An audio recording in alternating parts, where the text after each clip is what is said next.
It all kicked off with a tiny whisper drifting out of Brussels, the kind of leak most folks would brush off as gossip. But this one felt like a grenade wrapped inside a few lines of text. The message carried weight, the kind that makes people sit up straight. Behind those closed NATO doors, Donald Trump had apparently dropped a bombshell on America's allies. His tone? Ice cold. His demand? Savage. According to the leaked memo, Trump told NATO leaders they needed to tighten the screws on Africa, jack up tariffs, cut access, apply the kind of economic chokehold that would make African nations bend or break. His target wasn't random either. He aimed straight at the heart of the continent, its oil and gold, the two resources Western economies quietly rely on way more than anyone likes to admit. The logic from Washington land was simple. If Africa ever gained full control of its raw materials, the global balance would shift, and the West would lose its favorite pressure button. And trust me, nobody in those boardrooms wanted that. But thousands of miles away, in the buzzing streets of Ouagadougou, the reaction couldn't have been more different. Captain Ibrahim Traoré didn't flinch, didn't sweat, didn't try to play nice. He called the whole thing out instantly, labeling it what it clearly was: economic warfare with a diplomatic mask slapped on top. And instead of staying quiet, he prepped for a fight, a real one. See, that memo didn't leak by accident. Someone in that secret NATO meeting sat there, listened, and thought, hell no, this ain't right. And instead of just nodding along, they cracked under the weight of their conscience. Late that night, probably after looking over their shoulder 100 times, they slid a single classified page to an underground European journalist. Not for fame, not for money, but as a quiet act of rebellion. The journalist didn't waste time. They published a short report, barely a few paragraphs, but the impact was nuclear. The report claimed Washington had pushed Europe to prep hidden tariffs designed specifically to crush Africa's oil and gold exports and force the continent back into dependence. Africa didn't brush it off as rumor. Nah, Africans know patterns when they see them. And Traoré, he treated it for what it was, a declaration of war on African sovereignty. Within hours, headlines blazed across the continent.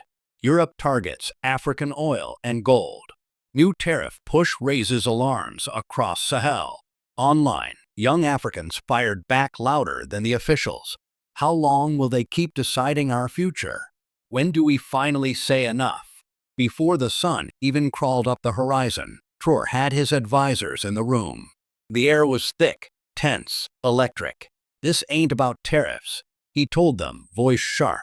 It's about control. They want our oil, our gold, and our freedom.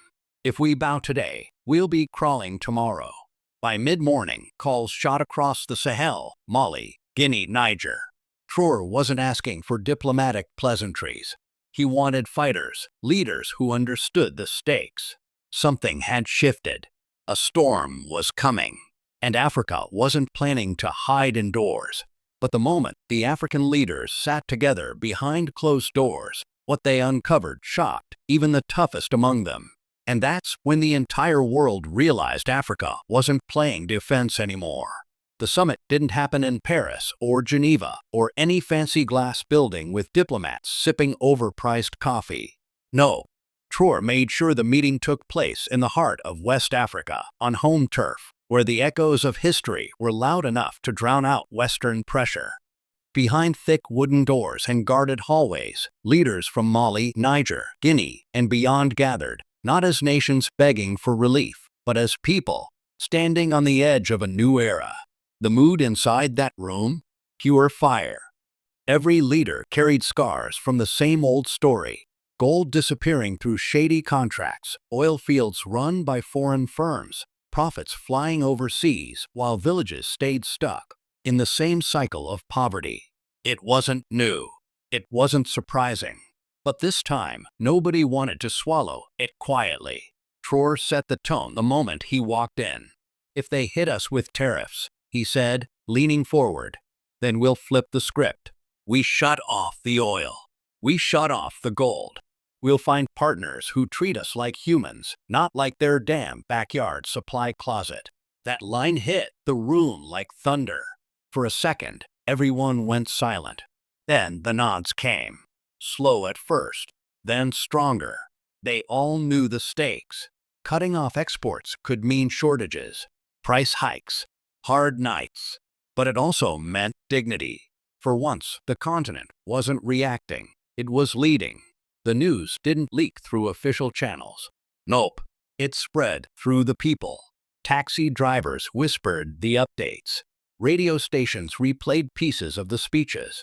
Street vendors in Bamako and students in Niamey passed info faster than any newspaper. Soon, the streets were buzzing. If they want our gold, a merchant in Ouagadougou said on live radio, they can pay us respect first. Crowds cheered. But let's be real. Fear lingered too. Farmers wondered if their crops would still sell. Parents worried about school fees. Merchants whispered about higher prices. Still, beneath every worry, something deeper burned: pride. For decades, Africa's wealth flowed outward like water through broken hands. Now the leaders were saying, enough. In Independence Square, a young student stood holding a cardboard sign. Better hardship with honor than comfort with chains. The crowd roared like he spoke for all of them. Traoré knew exactly what this choice meant. Cutting exports would hurt. Prices would jump. But dignity, that was priceless. So that night, he addressed the nation. No fancy backdrop. No gold curtains. Just him and the camera.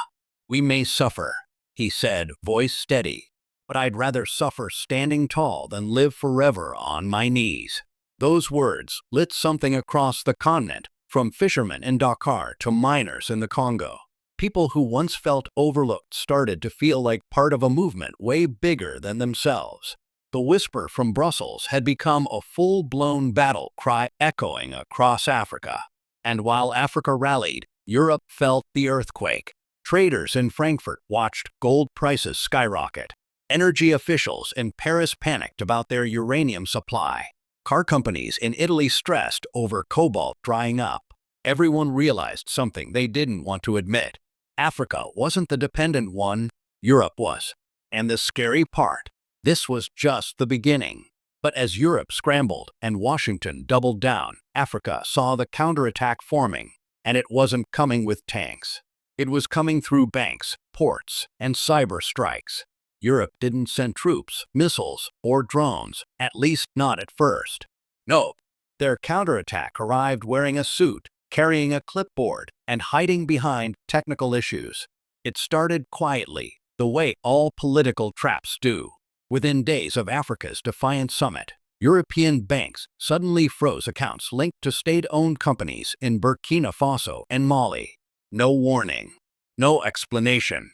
Just an email that basically said, sorry, we're reviewing your activity, which everyone knew was code for. We're trying to choke you out without looking like the bad guys. Cargo ships filled with crude oil and gold sat stuck in Mediterranean ports. Their papers were under review, too, though suspiciously only African shipments were delayed. Insurance firms, all conveniently headquartered in Western capitals, shrugged and refused to cover African exports. No insurance meant no movement. No movement meant no money. Then came the digital punch. Anonymous cyber units started probing West African servers. Government pages crashed. Banking transfers glitched. Mining databases flickered. The goal was obvious: hit the system at the root and make chaos look internal, like Africa was falling apart on its own. Meanwhile, Western media ran a full-blown smear campaign. Headlines called Traoré reckless, unstable, dangerous, and delusional. Editorials warned that his decisions would collapse Africa into famine. Late-night hosts joked about another African strongman ruining his country. But on the ground, the truth was way different. Yeah, things got tough. Fuel prices rose. Medicine shortages hit. Electricity grids flickered after cyber strikes. Families had to stretch their savings thinner than ever. But instead of collapsing, people stepped up. Students organized volunteer tutoring so schools could keep running. Farmers shared harvests with neighbors hit hardest. Small businesses pooled resources to keep food moving between villages. Elders reminded everyone, "We survived worse with less." What Western strategists hoped would break Africa actually stitched communities tighter together. But the escalation didn't stop. Unmarked drones began circling over the Sahel, their cold shadows sliding across desert sands like warnings. Officially, they were monitoring terrorist activity, but everyone knew better. Europe and the US wanted Africa rattled. Then tariffs hit cocoa and coffee, 3 times higher than before. Overnight, exports that once symbolized friendly cooperation were treated like bargaining chips in a global power play. Tourism tanked after Western embassies issued travel warnings. Contractors abandoned infrastructure projects, claiming instability, leaving half-built highways and unfinished power stations behind. The message from the West was clear: break your alliance, or we'll break your economy. But Traoré wasn't fooled. At an emergency AES meeting, he said, "They're not just targeting our governments, they're targeting our morale. They think pressure will push our people to turn against us. But pressure is not new to Africa." And damn, the leaders listened. AES countries launched moves that stunned analysts worldwide. Joint security escort forces protected resource convoys. Local banks created gold-backed payment systems to dodge Western-controlled transfers. Engineers worked overnight to stabilize power grids hit by cyber attacks. Burkina Faso announced a national reserve fund stocked with oil and gold to cushion the storm. These weren't panic moves. They were chess moves, steady, strategic, disciplined. And with every failed attempt to fracture Africa, something unexpected happened. The continent grew more united. Countries that once barely cooperated now marched in lockstep, not out of desperation, but out of conviction. Africa wasn't just defending itself anymore. It was evolving. But just when the West thought they had Africa cornered, a new leak exploded across the world, exposing a secret plan far darker than tariffs. What came next would flip the entire global narrative on its head. Your person is stepping deeper into this phase where they're finally seeing the truth of their own patterns. And trust me, it's kind of blowing their mind. It's like they're looking at themselves from the outside for the first time in years. They're realizing how many times they've said yes when their soul was screaming no. How often they stayed quiet just to keep the peace. And how many times they tolerated behaviors that drained them emotionally, mentally, and spiritually. They're not just waking up, they're waking up fast. And Spirit is showing that this awakening didn't come from comfort. Oh no, it came from discomfort, from pressure, from those heavy moments where they felt like they were losing their grip on life. It came from the nights when they looked in the mirror and couldn't recognize the person staring back. That's when the real shift started. Your person is now in this stage where they're connecting dots that never made sense before. They're asking themselves questions like, why did I let myself shrink for people who weren't even giving back? Why did I pretend I was okay when I wasn't? Why did I give so much of myself to people who couldn't even meet me halfway? And Spirit says this is where their transformation is becoming loud, bold, and undeniable. They're seeing the difference between love and attachment, between loyalty and self-betrayal, between peace and pretending. But here's the real plot twist. The more they heal, the more they see you in a different light. Not because you changed, but because they changed. Before, they couldn't fully understand what you were offering. They couldn't recognize the gentleness, the patience, the depth, the genuine energy you brought to the table. They couldn't interpret your intentions because their own heart was still cluttered with confusion and old wounds. Now they're looking back at moments with you like, damn, I didn't realize how real that was at the time. They're replaying conversations, remembering your energy, noticing how you didn't judge them, how you didn't pressure them, how you didn't try to control them. They're remembering the way you spoke to their soul without even trying. This clarity is hitting them like a freight train. Spirit shows your person is also becoming more protective of their peace. They're cutting off people who drain them, pulling back from situations that keep them stuck, and walking away from anything built on chaos, ego, or manipulation. And honestly, it's long overdue. They're learning that healing doesn't mean isolating. It means choosing wisely. It means showing up differently. It means honoring themselves enough to stop repeating cycles that hurt them. They're realizing that healing is not about becoming soft. It's about becoming peaceful. It's about being grounded. It's about being so in tune with who you are that no one can pull you out of your power again. And Spirit is saying they're getting closer to the moment where they stop running from what they feel and finally face it.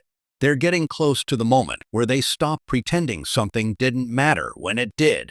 They're getting close to the moment where they stop letting fear make their choices. They're stepping into a version of themselves that doesn't avoid conversations, that doesn't shut down when things get real, that doesn't ghost their own emotions. They're becoming the version of themselves that you always saw, even when they couldn't see it. But listen, Spirit says this shift is leading to a choice, a big one, a choice that determines whether they repeat an old cycle or finally step into a new chapter. And this choice has everything to do with what they feel for you, what they fear losing, and what they now realize they can't ignore anymore. Because the universe is setting something up, and your person can feel it.